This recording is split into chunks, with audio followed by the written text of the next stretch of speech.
shall from this dungeon raise a soul enslaved so many ways, with bolts of bones that fettered stands, and feet and manacled in hands? Here blinded with an eye, and there deaf with the drumming of an ear, a soul hung up as 'twere in chains of nerves and arteries and veins, tortured besides each other part, in a vain head and double heart. Oh, who shall deliver me whole from the bonds of this tyrannic soul, which stretched upright impales me so, that my own precipice I go, and warms and moves this needless frame? A fever could but do the same, and wanting where its spite to try, has made me live to let me die. A body that could never rest, since this ill spirit it possessed. What magic could me thus confine, within another's grief to pine? Where whatsoever it complain, I feel that cannot feel the pain. And all my care itself employs, and that to preserve which me destroys. Constrained not only to endure disease, but what's worse, the cure. And ready oft the port to gain, am shipwrecked into health again. But physics yet could never reach those maladies doth me just teach, whom the first cramp of hope doth tear, and then the palsy which shakes of fear, the bazillions of love does heat, or hatred's hidden ulcer eat, joy's cheerful madness does perplex, or sorrow's madness vex, which knowledge forces me to know, and memory will not forego. What but a soul could have the wit to build me up for sin so fit? So architects do square and hew green trees that in the forest grew.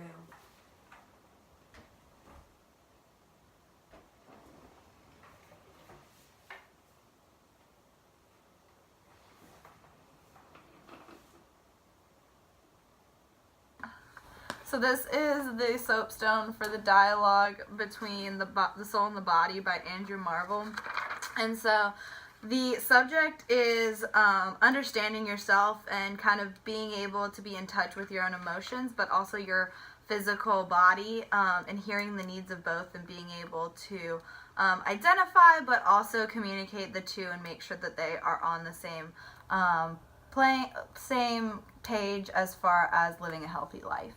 And so the occasion is almost a breaking point. It seems as though the soul and the body are so angry at being so different, yet being obligated to stay in the same situation, that they are fighting and they're arguing, and this is a breaking point between those two, and they really need a breakthrough, which we see at the end as kind of getting into this mode of acceptance for what has happened, but also what the future holds.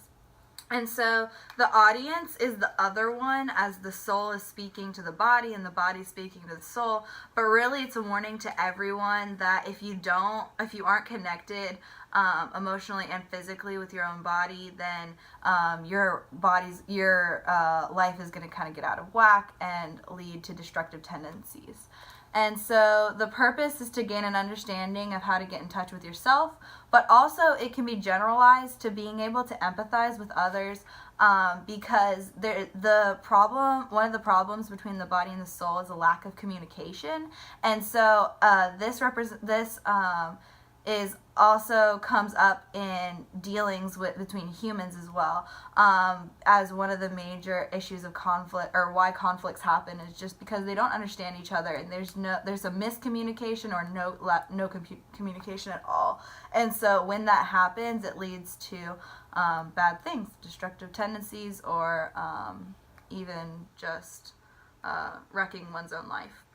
And so the speakers are the body and the soul, and the tone is very insightful. You get the idea or the impression from the author that he's kind of been through this, and he's seen a rift between his own body and soul, and he's kind of speaking from a point of knowledge and just seeing kind of how destructive both of this issue can be and trying to teach others how to overcome it.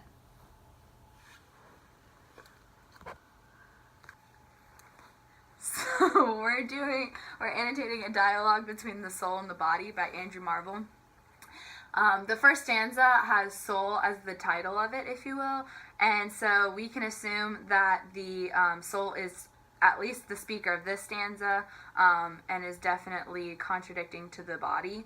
And so what the main message of the stanza is that the soul feels trapped by the body, and we get this kind of feeling from the dungeon and enslaved, because those are both in the reader's mind, those are both very has a lot of meaning behind it, and so connotation behind it, as being very dark and kind of binding.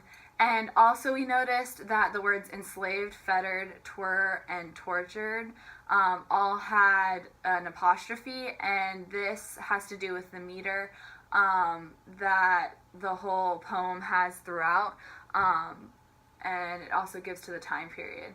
And then the second two lines about the bolts of bones and the manacled hands and fettered feet, these all are more of a metaphor, which also strengthens the whole enslaved or very bound together kind of idea of the soul. However, the next two lines talk about the eye and the ear and how they they're not doing their job properly, and this speaks to the idea that the body is so into the looks and the outward appearance and how it's seen or heard that it doesn't care about what is the inside, which is the soul. And that's why the soul is kind of upset or angry or feels abused, because the body isn't taking care of it. And then also it talks about veins, like real veins in the body in the second to last line, and then in the last line it talks about a vain head, and this vein being into themselves or very about personal appearance. And this is kind of wordplay, is to show that the soul is intelligent and the soul is kind of very in control of what's going on, at least intellectually speaking. Okay, the second stanza of the poem is a different speaker, so the body is now speaking, and so it's a different perspective than it was from the last one. So it begins the same way, oh who shall, and it also repeats bonds, so it's also referring back that the body feels enslaved by the soul, while the soul feels enslaved by the body. So they both have the same feelings because it refers to the soul as tyrannic, which is a word of haste. And then the next line, which stretched upright impales me so. So while the soul is feeling emotional harm, the body feels physical harm. Like the soul is impaling him and makes him feel a certain way that, like, physically, whereas the soul was feeling it emotionally. And warms and moves this needless frame, a fever could but do the same. So the soul causes him pain, and like the soul, yes, keeps the body busy and keeps it moving, but it's not a positive movement. It's like a fever could do the exact same thing, and a fever is not enjoyable, so the soul doesn't make make the body worth enjoy living. And then in wanting where, and it is kind of like an illness to the body, like it makes the body feel sick, and it's like a disease that the soul has taken over the body in this way. And then the soul is to the point where it is controlling the body and has made me live to let me die. So the soul is just controlling the body and just has made it live the way it is. And the last two lines, you can see that the soul has completely possessed the body, and the body is not happy with the person they've become. So the soul feels trapped inside the body, but the body is unhappy with who the soul has made them become. so the body doesn't feel like they are who they were, or they just feel terrible since their life has been completely taken over by the soul. All right, so in the first line of this stanza, it's kind of like the rebuttal of the soul back to the body, and it says, "What magic could me thus confine?" And so the soul did not choose to be put in the position that it was, kind of the same way that the body didn't want to be in its position, but they feel as though magic put them there, which is when a lot of people, like especially in older stories, like when bad things happen, it always because like it was magically placed upon them, and it's kind of like not taking responsibility. Neither one of them is taking responsibility for it. And then within another's grief to pine, or whatsoever it complained, both of these, this adds to the conversation piece, because the soul's kind of like annoyed with the body for complaining all the time, and is like, oh, pobrecito, like we all have pain, like get over it. And then the big kind of line is what's blocked off in blue, and it says, "I feel that cannot feel the pain." So this is where the soul is kind of trying to emulate the body, but like it can't, because it's the soul, so it cannot feel that physical pain. And this is where you see the rift between the emotional pain and the physical pain between the two of them, and that's why they don't get along, because they don't have a common communication or way to feel each other's pain. And when that doesn't happen, I mean, that's with humans as well, when that doesn't happen, that's when there's problems and misunderstandings. And then it talks about how all the self-care that the body is making the soul do to like make the body okay, it is draining and exhausting for the soul. And so what's better for the body hurts the soul, and what's good for the soul hurts the body. And that's where the whole extended metaphor down in the last 4 lines, talking about a cure and disease and shipwrecks, like all of this is going back again to the fact that what's good for one side is not good for the other, and this kind of contributes to the antagonistic feelings of the soul and the body. Okay, so this is the final stanza, and it's the body speaking again. And so, the physic could never reach the maladies that me doth teach, so it could never understand the logic of why it kept getting sick, the sicknesses that kept impaling him, but it's because the soul didn't want to get better, and the body did, so it could never understand why. And in the last stanza, the soul was making fun of the body and how it felt things, and now the body is making fun, and how it like physically felt things, and now the body is making fun of the soul and how it emotionally feels things and how it physically affects them. And the body struggles to understand the emotions. You can see that in the 3 stanzas bracketed in orange, that the body can't understand how the soul feels sometimes, and it causes it physical pain, which you can see from the soul, because when the soul doesn't want the body anymore, it chooses to stay ill and like continue being the disease that it is.